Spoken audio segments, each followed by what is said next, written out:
والعاقبة للمتقين والصلاة والسلام على سيد الأنبياء والمرسلين اللہ تبارک و تعالی جل جلالہ وعظم نوالہ وعظم شانہ وتم برہانہ کی حمد و ثنا حضور نبی کریم فخر موجودات زینت بزم کائنات دستگیر جہاں غمگسار زمان سید سرورہ حامی بے کساں قائد المرسلین خاتم النبیین احمد مجتبی جناب محمد مصطفیٰ صلی اللہ علیہ وسلم کی دربار قربان میں ہدیہ درود السلام کے بعد کہ اللہ تبارک و تعالی جل وعلا کا بڑا احسان ہے کہ اللہ پاک نے اس مقدس بابرکت دن اس مقدس آتوں میں ہمیں اپنے مقدس گھر میں بیٹھنے کی سعادت نصیب فرمائی۔ ہم اللہ کی بارگاہ میں جتنا بھی شکر ادا کریں یہ کم ہے۔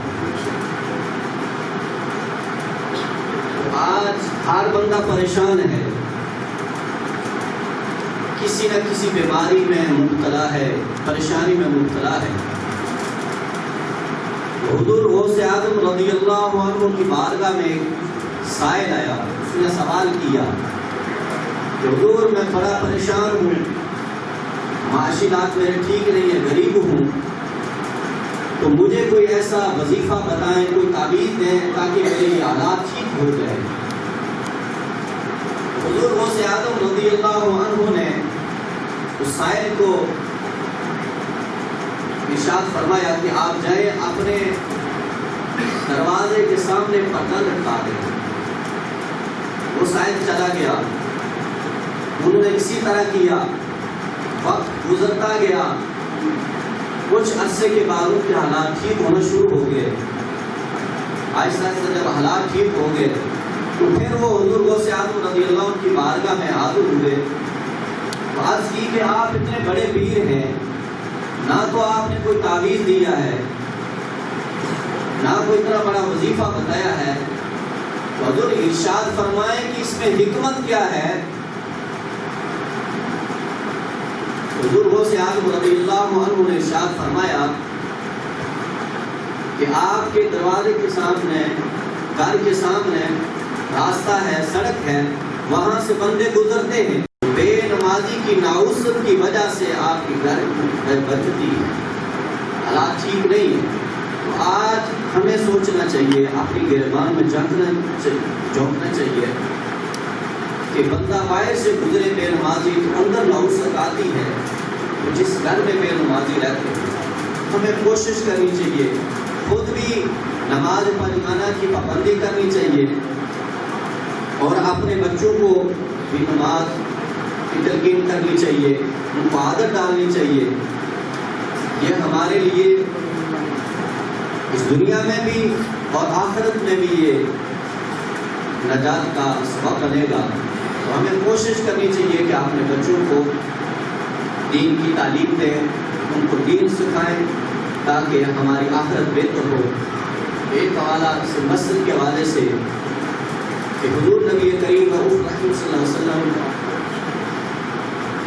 آپ کے زمانہ میں ایک صحابی تھے، وہ کہیں سفر پہ گئے ہوئے تھے، واپسی پہ انہوں نے مسجد کے لیے قندیلیں، خوبصورت چیزیں خریدی۔ عصر کے بعد مغرب سے پہلے وہ جب مسجد میں پہنچے، انہوں نے مغرب سے پہلے مسجد کو سجا دیا، خوبصورت سجاوٹ کر دی۔ تو نبی کریم رؤوف رحیم صلی اللہ علیہ وسلم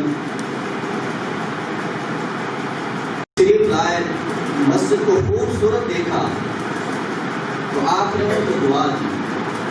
دیکھیں آج ہم دعا کرانے کے لیے جاتے ہیں، فلانے صاحب کے پاس جاتے ہیں، دعا کرتے ہیں، فلانے صاحب کو کہتے ہیں۔ تو جب انہوں نے مسجد کو خوبصورت کیا، مسجد کو سجایا، تو حضور نے ان کو دعا دی۔ پھر اس دعا کی برکت دیکھیں کہ حضرت عمر فاروق رضی اللہ تعالی عنہ کے دور میں جب آگ لگی تو حضرت عمر فاروق رضی اللہ تعالی عنہ نے ان صحابی کو بلوایا اور کہا کہ آپ نے یہ آگ بجانی ہے. وہ کہتے ہیں کہ یہ کسی ماہر کا کام ہے، کسی اور کو یہ حکم فرمائے. حضرت فاروق امیر المومنین تھے، آپ نے فرمایا یہ آپ نہیں کرنا ہے کہ حضور نے آپ کو یہ دعا دی ہے. تو دیکھیں انہوں نے ڈنڈا دیا، ڈنڈے اور آگ کا کیا، جس طرح بکریوں کو باڑے کے اندر کیا جاتا ہے اس طرح انہوں نے ڈنڈا لیا اور آگ کو اشارہ کر کے وہ پیچھے ہٹتی رہی. بہت تیز آگ تھی، حتیٰ کہ وہ ایک غار کے اندر اس آگ کو کیا اور خود بھی اس غار کے اندر داخل ہوئے. دیکھیں حضور نبی کریم رؤوف رحیم صلی اللہ علیہ وسلم نے ان کو دعا دی مسجد سجانے سے، خوبصورت کرنے سے. تو جو بندہ مسجد کو صفائی کا خیال رکھتا ہے، ہر معاملات کا خیال رکھتا ہے، حضور نبی کریم رؤوف رحیم صلی اللہ علیہ وسلم کا فرمان ہے کہ جو مسجد کے ساتھ محبت کرتا ہے، اس کا خیال رکھتا ہے، اس کو آباد کرتا ہے، قیامت کے دن وہ عرش، اللہ جو عرش کا سایہ ہے اس کے نیچے وہ ہوگا. تو ان کے نیچے یہ خاص کر کے جو یہ قریب کے لوگ ہیں، مسجد تو ان سے ہی آباد ہوتی ہے، اور مسجد نماز پڑھنے سے آباد ہوتی ہے، مسجد میں آنے سے آباد ہوتی ہے، اپنے بچوں کو پڑھانے سے، دین سکھانے سے آباد ہوتی ہے. تو اللہ پاک ہمیں اپنے پیارے حبیب کے توسل سے صحیح معنوں میں دین سیکھنے کی اور ان نیکی کے کاموں میں حصہ لینے کی سعادت نصیب فرمائے. جس طرح لوگوں نے بڑا تعاون کیا ہے، اچھا کام کیا ہے، اللہ پاک ہم سب کو بھی یہ نصیب کرے، ہم بھی اس طرح کے کام کریں، دین کے کام کریں. اور نام باقی اسی کا رہتا ہے جو دین کا کام کرتا ہے. تو آپ تاریخ پال لیں، جنہوں نے دین کا کام کیا ہے ان کا نام آج زندہ ہے. تو اللہ پاک اپنے پیارے حبیب کے توسل سے ہمیں صحیح معنوں میں اپنی بارگاہ میں سجدہ ریز ہونے کی سعادت نصیب فرمائے. اور قیامت کے دن بندہ یہ کہے گا کاش کہ مجھے ایک سجدے کا وقت مل جائے. آج ہے نا، اللہ پاک نے ہمیں یہ نعمت سے نوازا ہے، تندرستی دی ہے، طرح طرح کی نعمتوں سے نوازا ہے. ہم شمار نہیں کر سکتے، گن نہیں سکتے کہ اللہ پاک نے ہمیں کن کن نعمتوں سے نوازا ہے. اور قیامت کے دن بندہ کہے گا کاش کہ مجھے ایک سجدے کا وقت مل جائے، لیکن اس وقت نہیں ہوگا. آج اللہ پاک نے سب کچھ عطا کیا ہے، تو اللہ کی بارگاہ میں جھکے، اللہ کی بارگاہ میں یہ سب جھکے، اپنے بچوں کو بھی دین کی تعلیم دیں تاکہ وہ بھی نمازی بنے، دیندار بنے. اللہ پاک اپنے پیارے حبیب کے توسل سے ہماری یہ حاضری اپنی بارگاہ میں قبول فرمائے. اور جن احباب نے، جن دوستوں نے حصہ لیا، اللہ پاک ان کے درجات بلند.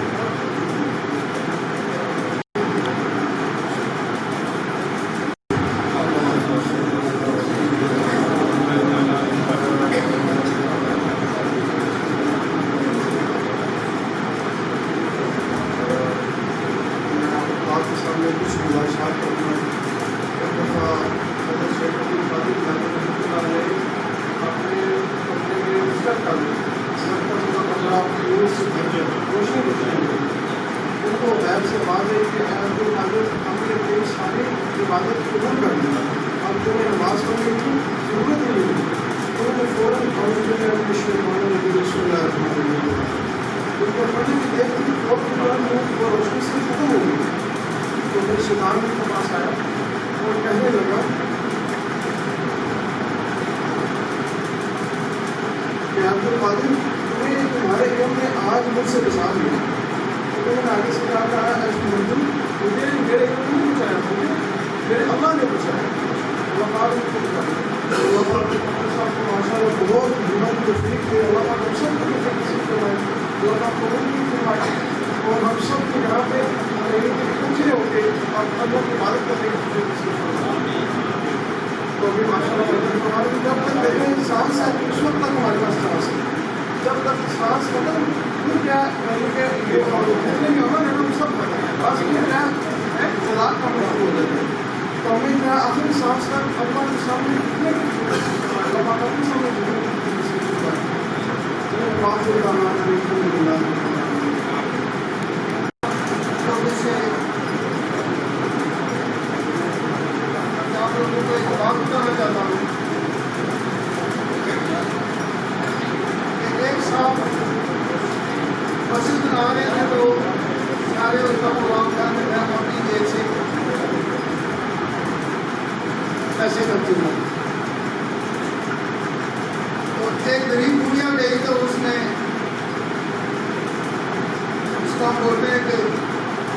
کپڑے کی گن اس میں کچھ چیز رکھی ہوئی تو آپ نے سوچا شاید اس کے پاس کافی پیسے ہیں.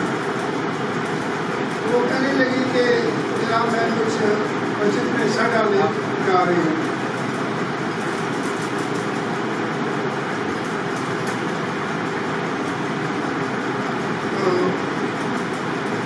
صاحب نے پوچھا کہ آپ کے پاس دینے کے لیے کیا ہے؟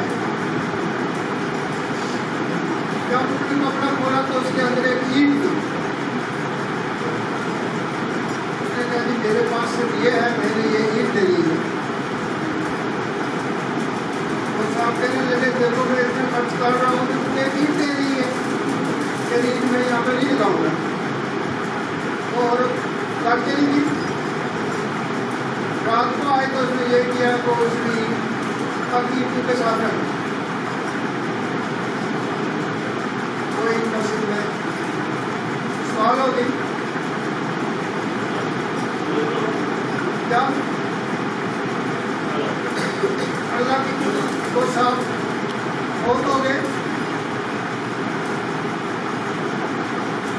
تو ان کو بولا گیا کہ آپ جنت میں نہیں جا سکتے. وہ حیران ہو گیا کہ کیا وجہ ہے. اور صاحب کو کہی آئی کہ جس عورت نے ایک اینٹ رکھی تھی اس کے ساتھ گراہ معاف ہو گئے, اور آپ نے اس کو یہ بولا تھا کہ میرے پاس جائیداد بہت ہے اور میں آپ کی اینٹ. اس لیے جائیداد کا کسی کو بھی نہیں کرنا چاہیے. اتفاق میرا سندھ میں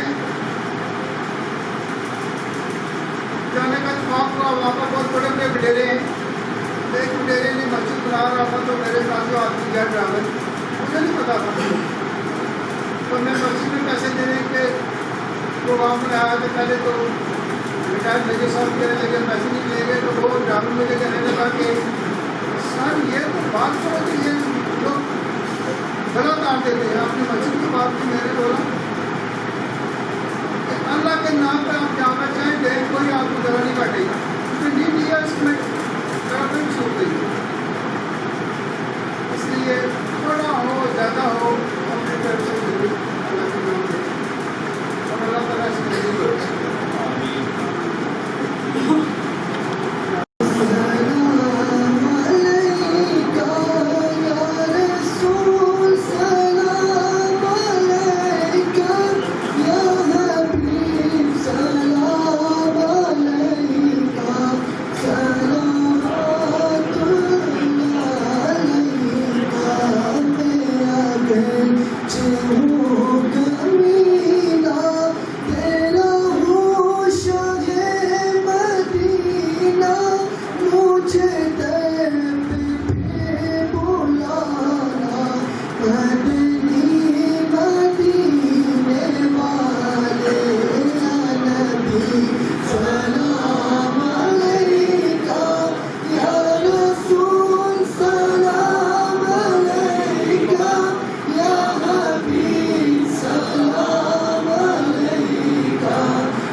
Allah 원래 건대가 우선 오고 되나?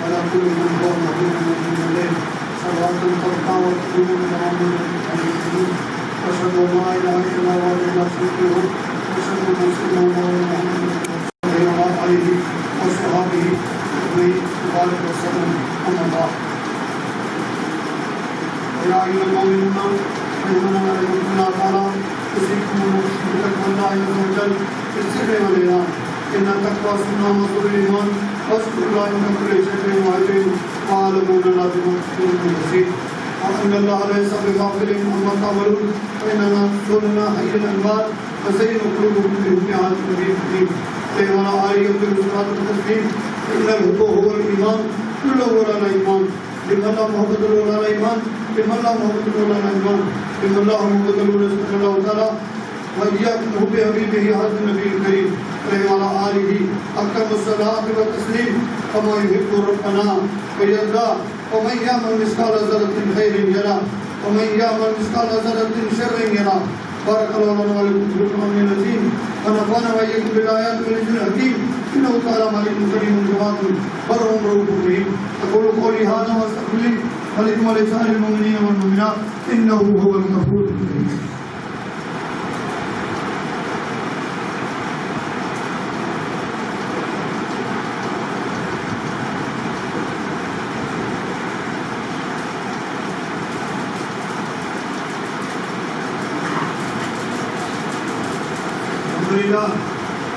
الحمد لله نحمده ونستعينه ونستغفره ونؤمن به ونتوكل عليه ونعوذ بالله من شرور انفسنا ومن سيئات اعمالنا من يهده الله فلا مضل له ومن يضلل فلا هادي له ونشهد ان لا اله الا الله وحده لا شريك له ونشهد ان سيدنا مولانا محمدا عبده ورسوله ودين الحق والسلام صلی اللہ تعالیٰ علیہ وآلہ وصحبہ وبارک وسلم اما ابدا لا سیما علی ولی بالتصدیق امیر المومنین سیدنا مولانا الامام ابی بکر صدیق رضی اللہ تعالیٰ عنہ وعلى عادل الاصحاب وزین المنبر والمحراب الموافق رہی بالوحی والکتاب سیدنا مولانا الامام امیر المومنین وغیر المنافقین وامام المجاہدین فی رب العالمین ابی حق عمر بن خطاب رضی اللہ تعالیٰ عنہ وعلى جامع القرآن کامل الحیاء والایمان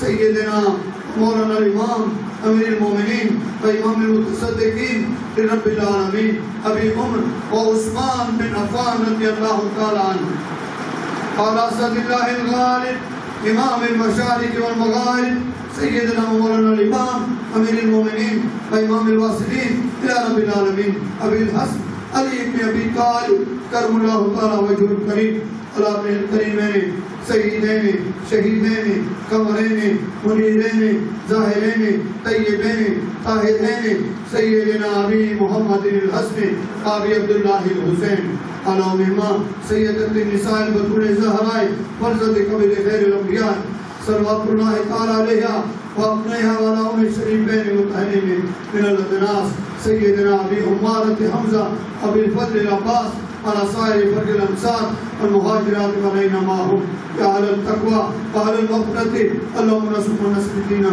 سيدنا مولانا محمد صلى الله عليه وعلى اله وصحبه اجمعين وبارك وسلم ربنا يا مولانا واجعلنا منهم وخذل من خذل دينا سيدنا مولانا محمد صلى الله عليه وعلى اله وصحبه وبارك وسلم ربنا یا مولانا ولا تجعلنا منهم عباد الله رحمكم الله ان الله يأمر بالعدل والإحسان وإيتاء ذي القربى وينهى عن الفحشاء والمنكر والبغي والذكر لعلكم تذكرون ولذكر الله تعالى أعلى وأولى وأجل وأعظم وأكبر. اس مسجد کی ابتدائی تقریب میں پڑھایا گیا کہ حبیب ربیع کے صدقے ہم سب کو جمعہ مبارک پابندی سے اس مسجد مقدس کو پڑھنے کی توفیق عطا فرما. اس مسجد شریف کو آباد و شاد فرما. اس مسجد کے خدمت کاروں کو آباد فرما. جنہوں نے بھی اس مسجد کی تعمیر میں حصہ لیا ہے اپنے حبیب کے صدقے دامے تیرے قدم سکنے نشان و آباد فرما. مولانا مرزا صاحب کے جو عزیز و اقربا اس دنیا سے رحلت کر گئے ہیں ان کے درجات کو بلند فرما اور اس مسجد کی تعمیر کا ثواب ان تک پہنچا. یا اللہ کے باپوں کے صدقے ہم سب کی عبادتوں میں کیف و سرور پیدا فرما. یا اللہ ہمیں پکا سچا نیک نمازی بنا. یا اللہ ہماری خطاؤں کو معاف فرما, ہماری نزدیکوں کو معاف فرما.